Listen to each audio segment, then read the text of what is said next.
Hi, I'm Nitya, your tutor at Nityaz Academy. Let's learn sequences and series together, step by step. An arithmetic sequence adds the same amount, called the common difference d, each step. Take 3, 7, 11, 15, where d is 4. The nth term formula is a sub n equals a 1 plus n minus 1 times d. So the fifth term is 3 plus 4 times 4, which is 19. Once you know d, you can jump straight to any term. A geometric sequence multiplies by the same ratio r each step. Look at 2, 6, 18, 54, where r is 3. The nth term is a1 times r to the n minus 1. So the fourth term is 2 times 3 cubed, which is 54. The big difference: arithmetic sequences add, geometric sequences multiply. Spot which one you have first.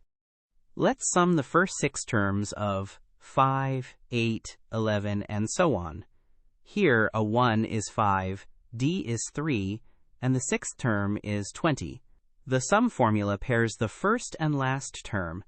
S sub n equals n times a 1 plus a n over 2. So S6 is 6 times 25 over 2, which is 75. Pairing terms makes the sum easy. Now sum the geometric series 4, 8, 16, 32. Here a 1 is 4 and r is 2. The geometric sum formula is a1 times r to the n minus 1 over r minus 1. So S4 is 4 times 2 to the 4th minus 1 over 1. That's 4 times 15, which is 60. A quick check by adding confirms it. Let's pull it together. Arithmetic sequences add a common difference. Geometric sequences multiply by a common ratio. Each has its own nth term formula and its own sum formula. The very first step on any problem is deciding which type you have. Once you know that, pick the matching formula, and the rest is plug and play. Great work! Keep practicing with Nitya at nityazacademy.com for free lessons, worked examples, and practice.